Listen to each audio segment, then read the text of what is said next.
and distance seem to blend as one over the broad realm that is America's great Southwest.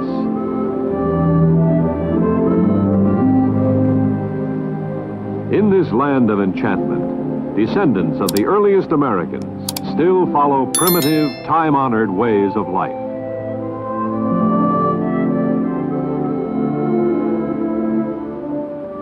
Their customs and traditions are pages from the past.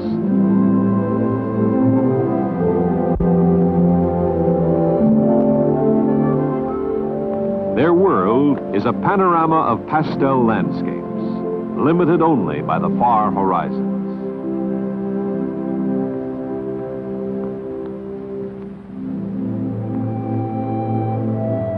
And here they remain, strangely aware but stoically indifferent to the spectacular unfolding of today's nationwide pageant of progress. Progress, ringing out loud and clear over the desert. Progress, strikingly symbolized by the big trains of the Atchison, Topeka, and Santa Fe Railway.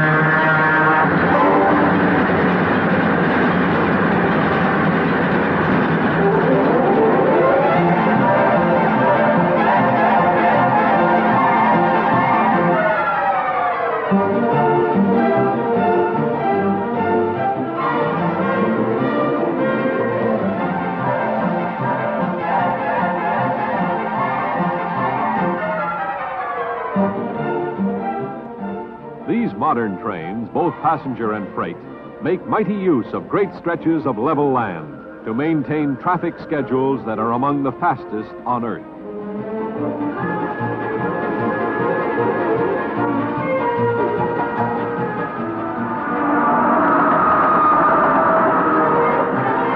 The history of the Santa Fe, the nation's longest railroad, is rich in glowing accounts of its triumphs down through the years in beating back the challenge of time and distance with solid steel rails. Today, the Santa Fe operates nearly 13,000 miles of main line throughout 12 of America's larger states. Its system spreads south and west from the Great Lakes to form a vast arterial maze of modern transportation facilities, serving the rich commerce of the most rapidly developing section of the United States. Serving Chicago, abundant producer, manufacturer, and distributor. Kansas City, meatpacker, granary, and interchange point. Fort Worth, Houston, Galveston, and Dallas, booming industrial and marketing centers. Serving Oklahoma City and Tulsa, oil capitals of the Western world. Serving Denver, San Francisco, Los Angeles, and San Diego, miracle cities of the West. Rich farming regions all along Santa Fe's lines reflect the visionary wisdom of the company's founders. It was no coincidence that the spread of this great system southwestward virtually covered the same geographical pattern assumed since the turn of the century by the broad, steady flow of the nation's wealth and development. The Santa Fe was already there, blazing the trails, opening the way for the spectacular surge of prosperity to follow. In 1868, Santa Fe's management, buoyantly optimistic over the success of its first stretch of line near Topeka, Kansas, a scant 7 miles in length, launched a fabulous program of expansion, stringing roads of steel to dozens of faraway, almost legendary outposts of trade. The prairie schooners disappeared, but the Santa Fe kept moving ahead, spreading out.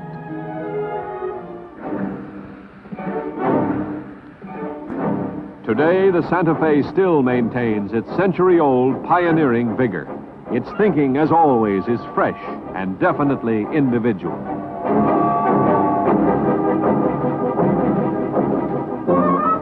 For years, it has given great emphasis to its expanding program of customer relations, always reaching out to help in the development, expansion, or diversification of the region's rich resources, both agricultural and industrial.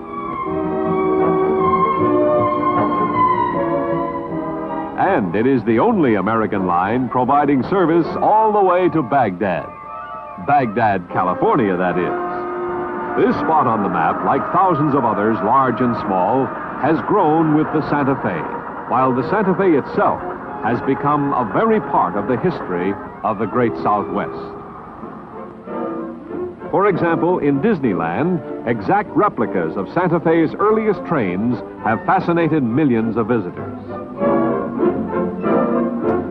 Here, the past, the present, and the future seem strangely intertwined.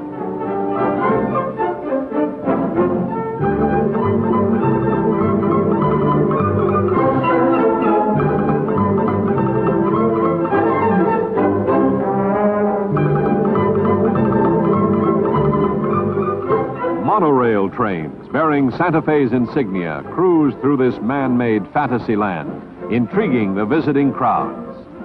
More intriguing by far, however, is the natural panoramic splendor the Santa Fe itself provides for travelers aboard its big stainless steel trains en route over the broad reaches of Arizona and New Mexico.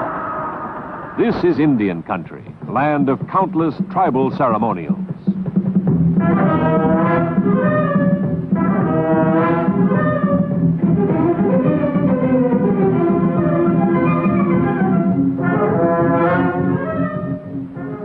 These festive events are rich in dazzling colors, with accent on the bright hues of red, orange, blue, and yellow.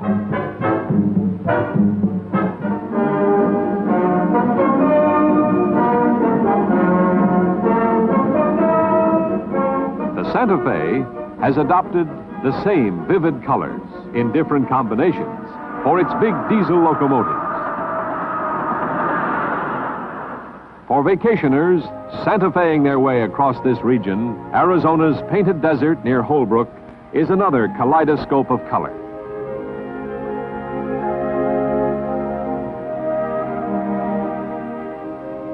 A few miles away is the famous Petrified Forest, where thousands of fallen trees transformed into solid rock during the ages are eloquent of the timeless handiwork of nature.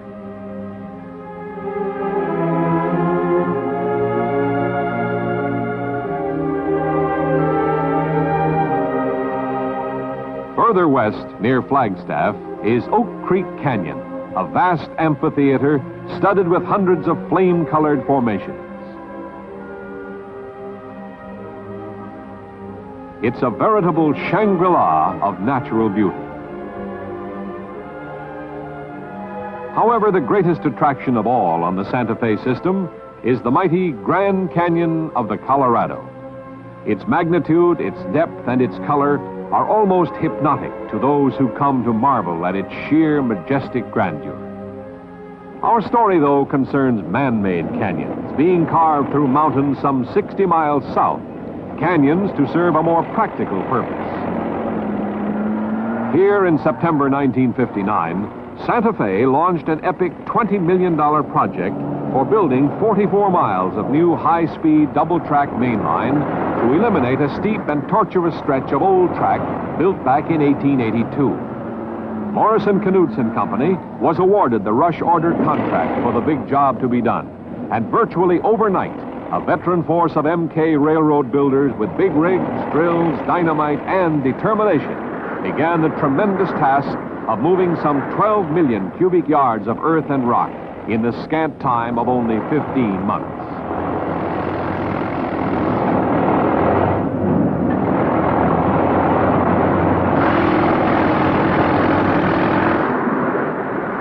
For years, nearly half of Santa Fe's gross freight revenue had come from commodities hauled over this mountainous route. The new line, plotted by Santa Fe engineers, would extend slightly to the north and thence westward from Bill Williams Mountain, a rugged landmark in a rugged region, named for a fabulous frontiersman of the old Santa Fe Trail. Far below its craggy summit is the town of Williams, headquarters location for the Great Line Change achievement, a job that added another dazzling chapter to the history of American railroading, a history that Santa Fe has been helping to write with bold and broad strokes for more than a century.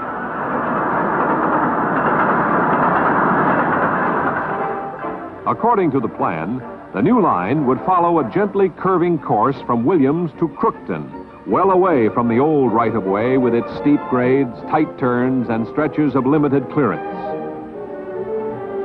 After its completion, all track between Crookton and Ash Fork would be eliminated. The southerly section of double track between Williams and Ash Fork would be removed, but the northerly portion would remain to serve traffic between Phoenix and the new main line.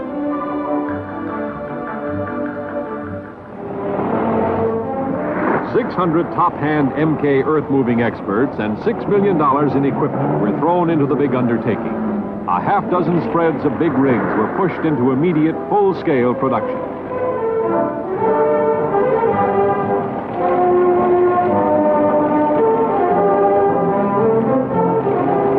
In short order, earth and rock were being shifted at the rate of nearly 850,000 cubic yards a month.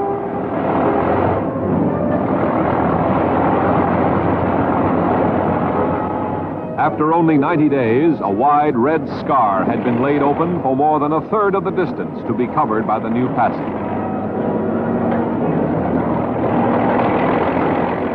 Much of this broad new swath was already graded to specified levels.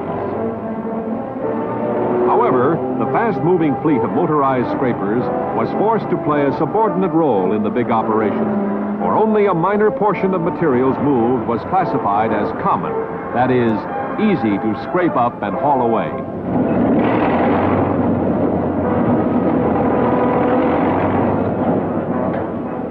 Of the 12 million yards ripped out of giant cuts, some 9 million yards were solid rock. Almost half of this was a hard and brittle type of basalt known as malpie, notoriously tough to drill and blast.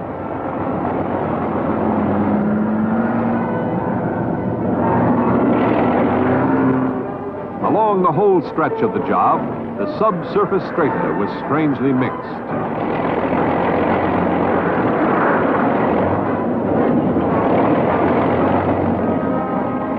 Big rolling ridges, deceptively covered by clay, conceal deep deposits of rock.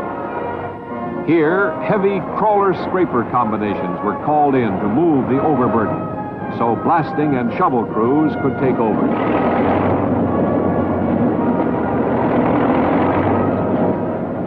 The constant and rapid shuffling of specialized rigs to meet perplexing problems on the job was a feat of logistics, a high-rolling, earth-moving game of put and take, with massive machines used in the play to ensure record production month after month.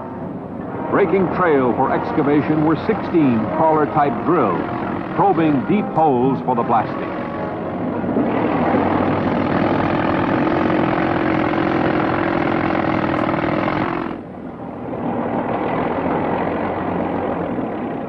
Each hole was filled with a combination of ammonium nitrate and 3 or more heavy primer charges of high-test dynamite, connected at different depths by detonation lines leading to the surface.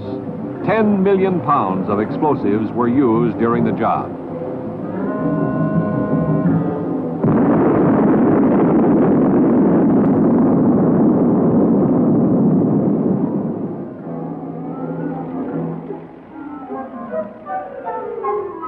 Here, where mountains rise some 12,000 feet, the weather is unpredictable.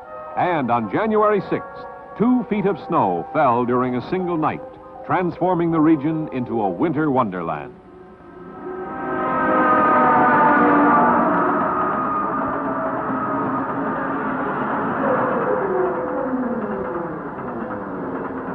The mountains were a study in glistening white, but to the men on the job, it was a view that only accentuated their frigid feelings the morning after the storm.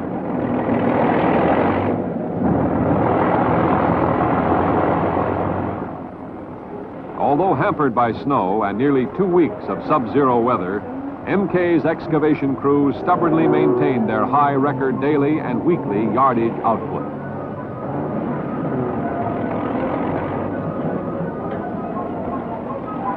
The mercury dropped for 5 days in a row to the near paralyzing point of 15 below zero. Yet all equipment was kept moving night and day. Despite the rigors of the January weather, yardages of both earth and rock excavated were actually increased over the month before. More than 900,000 cubic yards had been moved and placed. With the coming of spring and fair weather, excavation totals kept climbing. More than 1 million cubic yards per month were being blasted and cut away.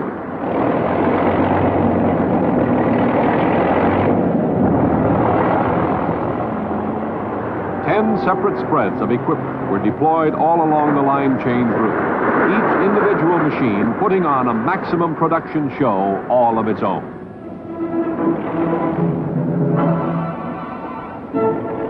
By the middle of May, more than 8 million cubic yards had been moved, and nearly 25 miles of grade was virtually complete. Some 70 long corrugated steel culverts were placed through future fill sections, big pipes for drainage to provide insurance against devastating flash floods liable to occur any month of the year in this mountain country.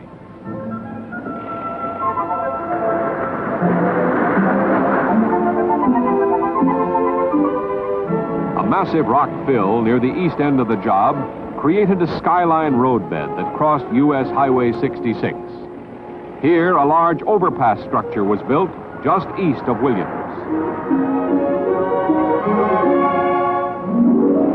A backhoe ripped out the rock at the crossing site to establish a solid base for the heavy concrete abutment wings of the new bridge.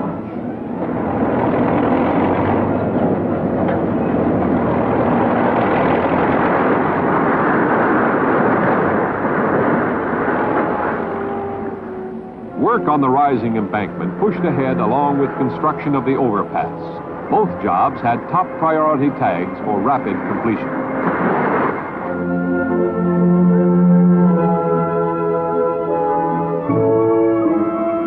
Within only weeks and only slight interference to motor traffic on this heavily traveled transcontinental highway, the graceful steel-girdered bridge was completed.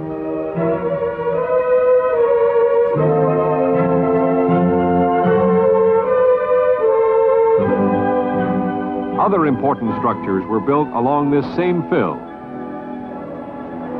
A big underpass for Santa Fe's line to Grand Canyon was already in use, and nearby was one of 28 steel-reinforced concrete drainage or passageway structures built for the job.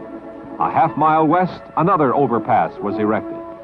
MK Crews bridged 3 pipelines of the El Paso Natural Gas Company's underground system over the railroad.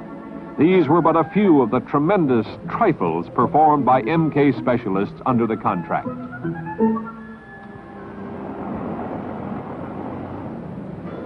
Their speed and dexterity in structure erection was reflected in the steady flow of concrete from the modern mixing plant.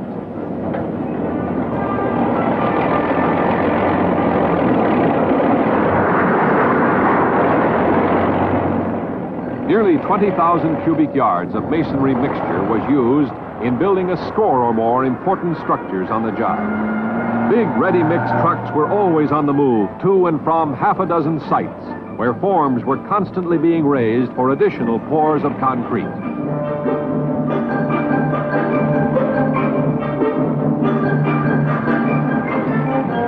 By July, MK crews were busy at cleanup tasks all along the nearly completed grade.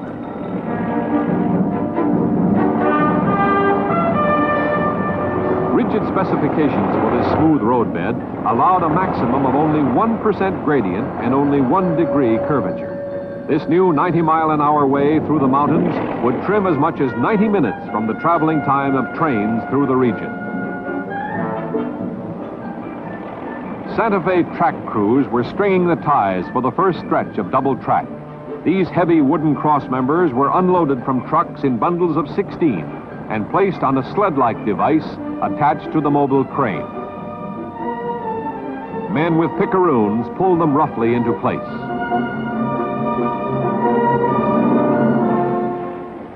On July 6th, a spur from the main line was laid at the east end of the job, and the first history-making trainload of continuously welded rail sections, each over a quarter mile in length, arrived at the site. Although Santa Fe had previously used more than 1,200 track miles of these tremendously long rails, this was the pioneer venture of laying them out over virgin roadbed in this country.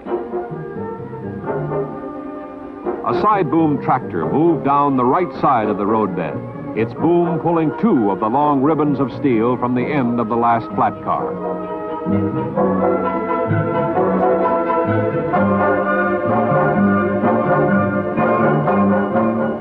They were placed on double-flanged rollers mounted on cross ties. These rollers, decreasing the drag, enabled one tractor to pull 2 rails weighing 64 tons for their full length of 1,440 feet. Santa Fe trackmen followed through, spiking the rails to the heavy wooden ties. The tractor and roller method was a definite success. At the same time, MK crews were racing against time to open more grade ahead of Santa Fe's fast-moving track crews.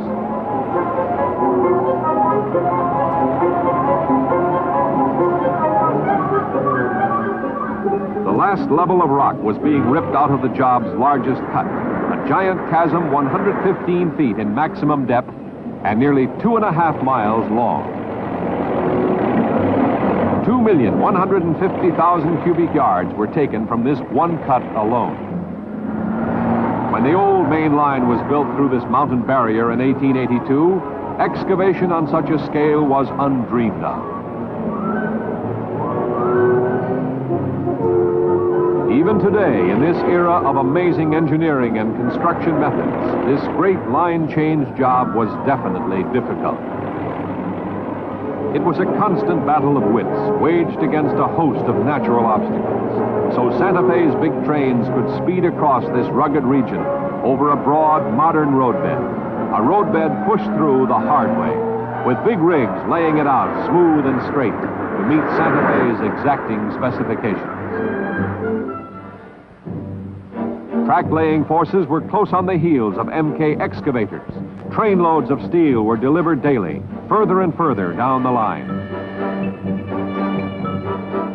Laying the second track of the double line was done with a rail-mounted crane, pulling the long steel sections from the end of the string of flat cars.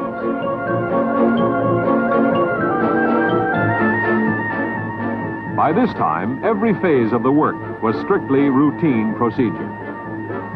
The time taken for placing and spiking 2 of the long sections dropped from more than an hour and a half to a record time of only 41 minutes.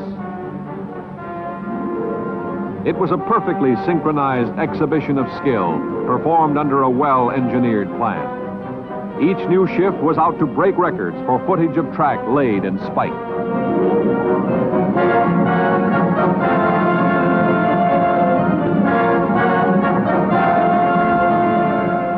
Thousands of tons of black volcanic cinder ballast was used to stabilize the new double track.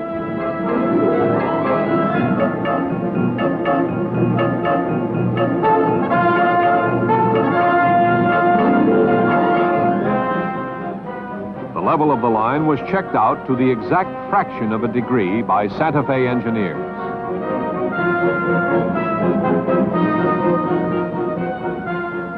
Two multiple-bladed mechanical ballast tamping machines were kept operating 18 hours a day.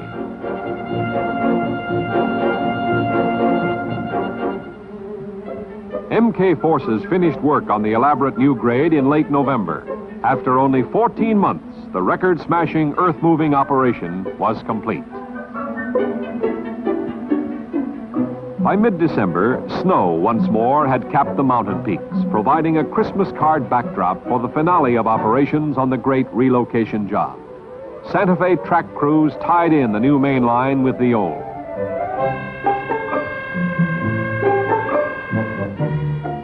In a neck-and-neck race with Santa Claus, MK turned over the new Williams Depot to the railroad just 6 days before Christmas.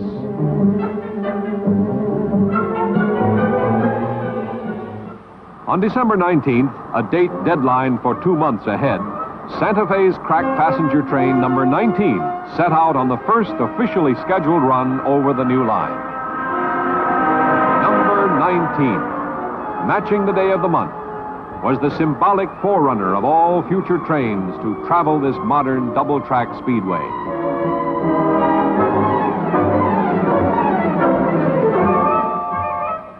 To the men who run Santa Fe's big locomotives, and to those familiar with the old steep and winding stretches of main line between Williams and Crookston, this new way through the region was a revelation.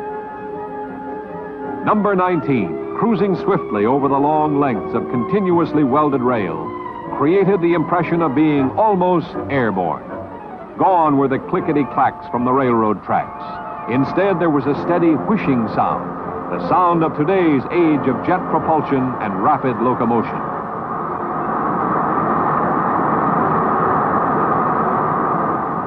The payoff period for Santa Fe's tremendous $20 million investment had begun. This brand spanking new 90-mile-an-hour modern way for modern trains through this rock-studded region would increase the company's net revenue by more than $1 million a year. Building this broad new right-of-way was a bold master stroke by the forward-looking management of Santa Fe. Men who have never skimped in laying out hard cash for improvements, large or small, if such spending resulted in the achievement of faster, better, safer operations.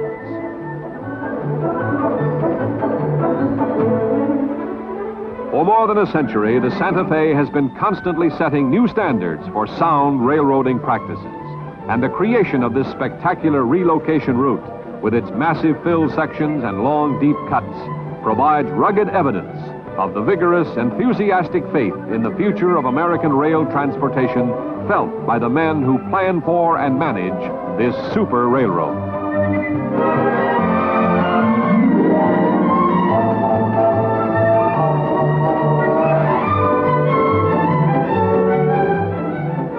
In turn, the men of Morrison Knudsen Company, chosen for the task of moving these multiple millions of yards of earth and rock in rush order time, proudly share a feeling of kinship with the men who operate this great system.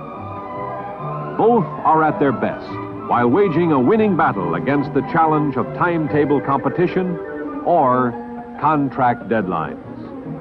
Both are constantly on the move, one moving earth and rock, the other moving passengers and millions upon millions of tons of the vital necessities of a prosperous nation, moving them over roads like this.